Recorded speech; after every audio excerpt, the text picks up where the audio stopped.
제가 오늘 뭔가 얘기하려고 하는 걸 앞에 분들이 다 얘기했네요. 우선 검찰이라는 직업은 뭐 하는 직업입니까? 도둑놈들 잡는 소송 사건에 대해서 이게 진실이다 아니다 이걸 가려기 위해서 수사하는 그런 기관 아닙니까? 그러면 경찰이 조금 전에 얘기 들어보니까 이 부정선거 얘기하면은 우리는 중립을 지켜야 한다 이렇게 얘기를 한다고 그래요. 난 깜짝 놀랐습니다. 그 얘기 듣고 솔직히. 수도 없이 그럽니다. 중립이 뭐와 뭐의 중립입니까? 뭐와 뭐의 중립입니까? 경찰은 법 집행을 하기 위해서 정의 구현을 하기 위해서 있는 그 일을 해야 되는 그런 집단 아니에요? 정치적인 중립을 지키는 그런 건 없지요, 경찰이. 자, 그러면 경찰이 해야 될 일이 뭡니까? 부정선거에서 재심에서 그것도 대법원 그 대법관들 앞에서 나타난 수없이 많은 부정선거 증거들 이거 현장 체포해야 되는 거 아니에요? 네, 이게 경찰이 해야 할 일이죠. 난 오늘 사실은 지난 국민의힘 당사 앞에서 집회할 때 연설했어요. 제가 이 한동훈 그 선관위 경고에 대해서 지지한다 이랬어요. 근데 사실 마음속에 지지하는지 안 하는지는 사실 유무는 저도 모릅니다. 단지 많은 경험에 의거 앞으로 이렇게 될 것이다 라는 이러한 관점에서 전략적인 그런 연설을 했던 거예요. 그 전략적이란 게 뭐냐? 제가 보기에는 이거요 관철될 수가 없는 사안이에요. 그날도 그렇게 얘기했어요. 자, 그걸 한동훈 비대위원장이 모른다고요? 알고 있습니다. 안 된다는 거. 근데 이거를 들고 나왔던 이 사실은 진위가 뭐냐? 라는 것. 그 다음에 적당한 시기에 빠져나가면 어떡하나.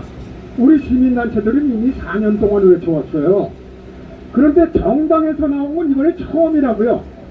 이 사람이 이 투쟁을 아니면 경고, 이 행위, 행보 이런 것들을 위해서 빠져나가면 안 되겠다. 이런 함정이 깔려있는 연설이었었습니다. 국힘당에. 그래서 그거를 뒷받침할 수 있는 그게 뭐냐. 국힘당 전체가 나오라 이런 얘기예요. 그러면 못 빠져나가지요. 국힘당 전체가 나오면 어떻게 빠져나갑니까?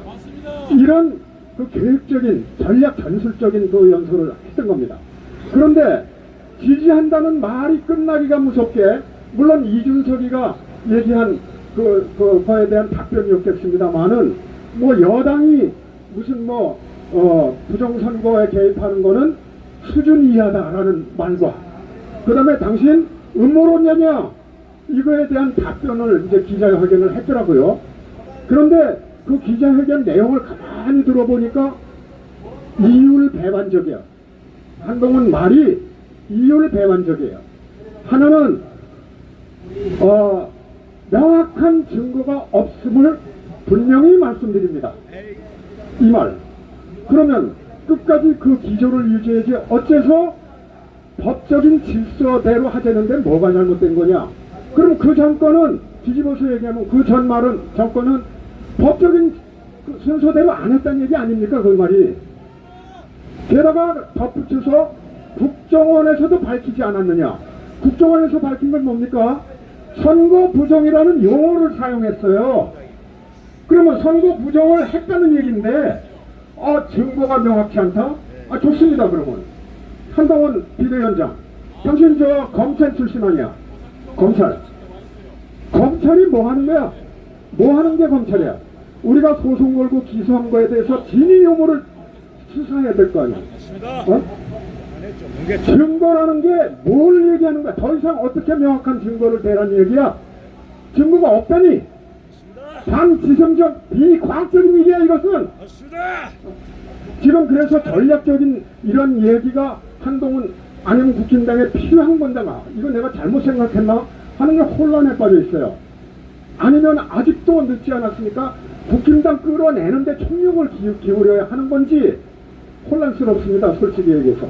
근데 그 마음속에 이런 방향일 것이다 라는 건 갖고 있습니다. 사실. 왜? 이거 관철시키지 못할 테마인 거 모르고 했을 리가 없다라는 것과 그 다음에 왜 국민의힘이 가만히 있느냐 이 말이에요. 이거 서로 약속된 거 아니냐, 내가 총대 낼 테니까 이런 거 아닌가, 이런 의심이 드는 거예요 지금은.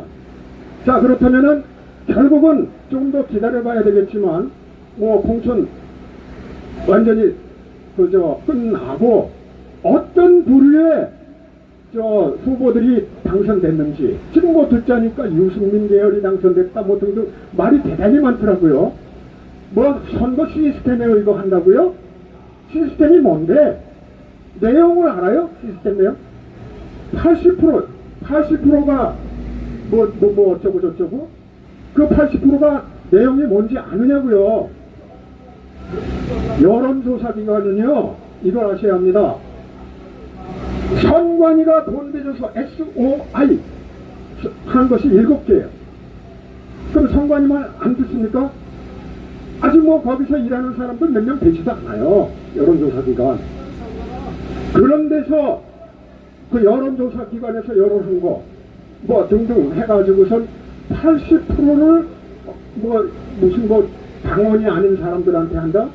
이게 시스템이에요. 이게 이미 경험 많이 했잖아요 우리는. 그때 뭐 이준석하고 나경원이 뭐 대표했을 때인가? 그때도 경험하지 않았습니까? 시스템. 시스템은 공학자들이, 나 같은 공학자들이 주로 즐겨 쓰는 말이야. 함부로 시스템이란 말 쓰지 말라 이 말이야. 자, 한동훈 비대위원장한테 묻겠습니다. 증거가 없는 거를 뭐 확실히 한다고요? 그러면 당신이 대봐. 어떤 것이 증거인지 내놔봐 한번. 입서비스 좀 하지 말라 이 말이야. 진실성을 가지라 이 말이야. 진실성을. 이게 국회의원 어느 당이 다수당이 되고 뭐 소수당이 되고 이런 문제야. 국가의 정체성이 걸려있는 문제다 이 말이야. 부정선거가 국회의원 뭐가 누가 다수당이 되느냐 이런 문제냐 이 말이야. 우리가 여기 나와서 이렇게 외치는 이유가 당신들 다수당 만들기 위해서 뭐 이런 건 줄 알아? 나라를 정상화시키기 위해서 나왔다 이 말이야. 무슨 한동안 좀 기대를 가졌더니만 요즘 행보 보니까 자꾸 의심이 가요. 그렇다고 뭐 포기할 수도 없는 노릇이고. 이거 지금 상당히 혼란스럽습니다 솔직히. 그래서 저는 그렇게 생각합니다. 이번에 공천하는 그 사람들, 당선된 사람들의 성향이 어떤 사람들을 공천시켰는지 이걸 좀 분석한 후에 판단을 좀 해보기로 그렇게 결심을 하고 있습니다. 마지막으로 독립정신의 마지막 문단에 말씀을 드리고 그만 마치고자 합니다. 우리는 정의의 깃발을 높이 들어야 합니다. 고개를 높이 쳐들어 앞으로 나아가야만 하겠습니다.